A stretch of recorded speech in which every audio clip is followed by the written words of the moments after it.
so tough he can't. He has to swallow big pieces. All right, so if he can chew, give him things to chew. Like if he loves bagels, can we give him bagels?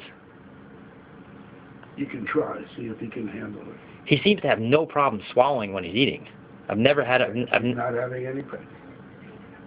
All right, so even though if he's coughing at night, we can still give him food if he's not choking or having problems chewing it. We can still give him that kind of food. If he's not having trouble not choking.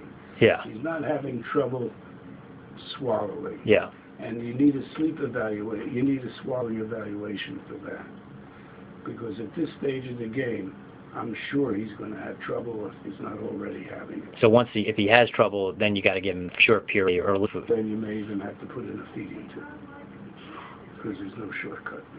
Wow. Well, it's a serious disease. Have you worked with patients where they got to have a feeding tube, and they know they're cognizant of that, and they don't give you a really hard time? Feeding tube is not bad, actually. In a patient in his condition, a feeding tube may be more beneficial than negative. Wow. How do you do that? How do you do a feeding tube? You just stick it all the way down? Put the tube up, put it in the syringe, and put the fluid in. Oh, it goes right into the belly, right into the intestine. So it's like wow.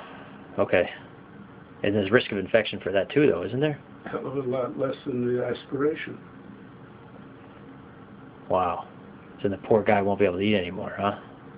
Well, he can still swallow or still chew a little bit. He can swallow a little bit. Doesn't stop him from swallowing. So we have to see what kind of doctor. Those are the four major things. That's the best I can tell you. All right, I got it. Sorry to ask you so many questions. I'm just, trying to get it. Weren't you told any of this before by anyone? This is the first time that I've taken him to a neurologist, and he hasn't been to a neurologist in quite some time. So he's doing much better lately than he was ever at the hospital that I could remember. So I think we're just going to keep doing what we're doing.